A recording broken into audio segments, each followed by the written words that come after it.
So for today's video, I thought I'd actually take you guys into uni with me and go into the studio and show off some experimental photography I've been doing recently. I've been exploring Bill Jacobson's interim portraits, which is a beautiful series of work depicting the trauma and grief and like that kind of transitional state between life and death queer people found themselves in during the AIDS epidemic. And these images are obscured through a variety of different processes like overexposure and throwing the focus of the lens. So for me to explore this process, I actually kind of needed to understand how these images were made, so I was heading into the studio to try and replicate this process.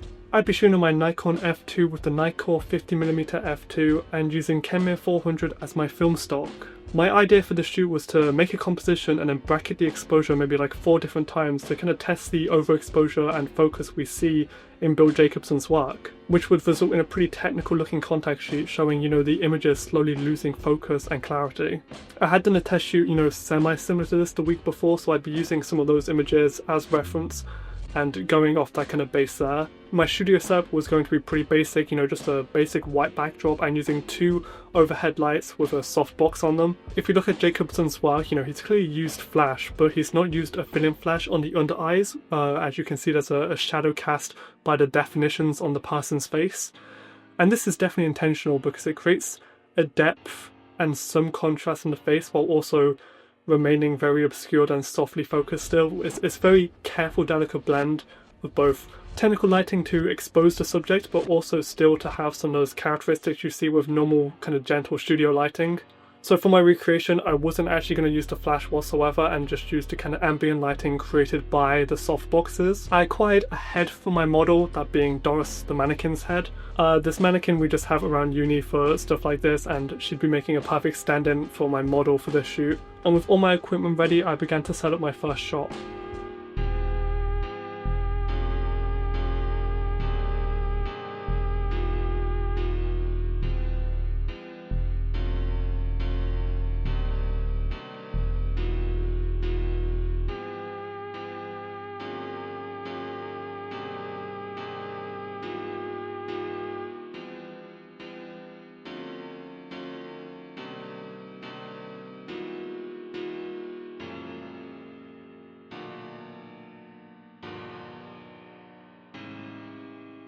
A really important part of this process is actually recording the data behind each exposure, specifically the shutter speed, aperture, and what distance I had thrown the focus to.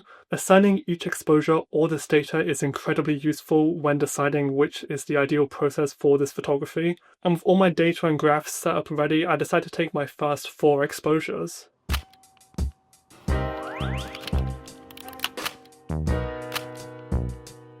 So these were taken more as like a baseline, a control test. They are traditionally in focus and they show the kind of gradual overexposure in the negative. You can definitely see how the detail was lost in the highlights through the gradual overexposure, and I think the sweet spot is around 2 to 3 stops, which are these images.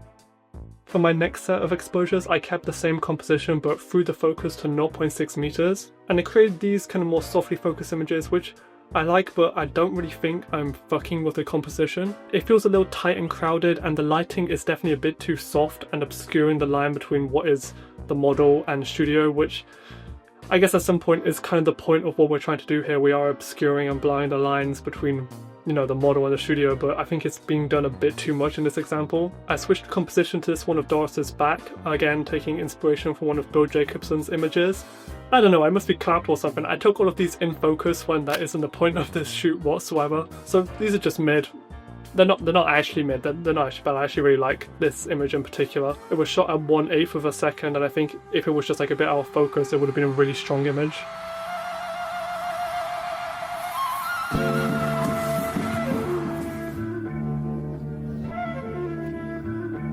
Pondering is what I'm doing right now. Taking a few compositions like this of Doris's back and her front facing, and I'm like taking reference to my last contact sheet, trying to be like not to do the same thing, it's an experiment, I'm trying something else. So I think I might try different compositions, obviously, but like close-ups and further away. So I think actually I'm gonna attach the mannequin legs. Doris has legs. I think I might try and attach them. Yeah, try and do some more full body shots. And see what I can cook up. My camera battery's about to die though, so Oh, go fuck my past self for not charging my camera batteries. I did end up putting my camera batteries on charge after that. Yeah. Setting up this mannequin was a fucking hassle, and I didn't get to record my struggle so much because I was charging my camera.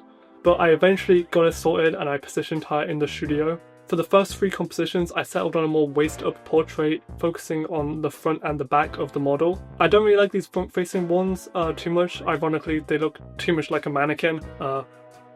It's gonna tell him it is a mannequin. But this back one is pretty good. It was shot at 1 meter distance, which I think is pretty good compared to the 0.6 meter ones. These were a bit too out of focus, while these 1 meter ones still kind of hold some of the fuzzy detail, which I like. I opted for a full body shot for the next composition, so I had to really push the camera back and kind of reconfigure my whole composition.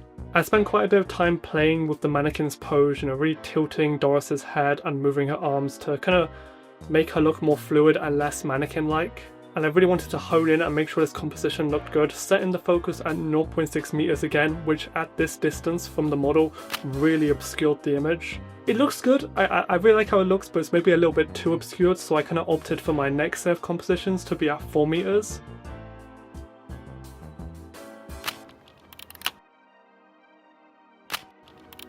And this is good. This is like really good. So good actually, I even printed it in the darkroom. I love this image. There is just this beautiful fine detail of printing an out of focus image in the darkroom that is in focus, because you get this lovely soft kind of fuzzy grain making up the image. It looks so good. Analog prints are amazing. Oh, I love it so much. For the last 4 shots, I decided to set Doris at a front facing angle at a 1 meter focus distance, and the results are pretty good again. Definitely not as good as the last ones, but it's a good set nonetheless. With that roll of film done, there was nothing left for me to do other than tidy up the studio and head to the darkroom to develop my film.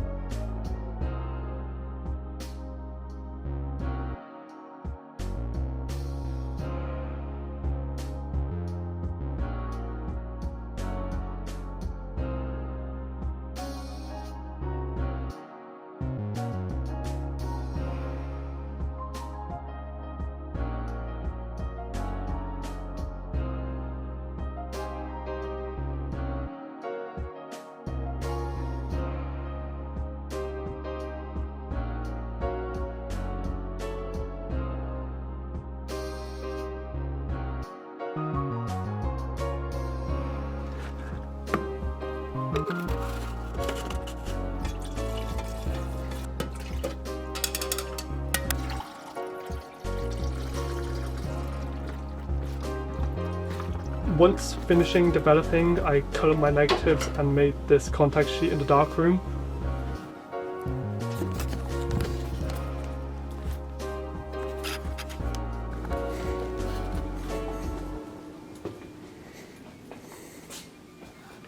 I think the contact sheet works really well to show what my process was here. It has the technical data of the images in repetition, showing them slowly being obscured, and it's a result I really liked. After that, I decided to call it a day at uni, and I felt like I really did something good today. I actually had a really productive day at uni for once. I think the next steps for this project are obviously, kind of moving away from looking at Bill Jacobson's work and trying to recreate it, and then instead making it more my own. I think I've nailed some of the process really well. It definitely could be better. I do need to explore this on medium format if I really want to keep doing this properly. And also, obviously, using models and self-portrait are the next logical steps as well. If you like this, please like and subscribe. I tried doing something different here, really showing you stuff I don't really normally do on YouTube, and I think it is kind of interesting. I've been kind of inspired by one of my friends' YouTube channels, Storm. I'll link her below in the description, but she's been kind of taking a more vlog approach to making content around photography. But yeah, check her stuff out, link her below. Thank you for listening to my yap sesh. Matt out.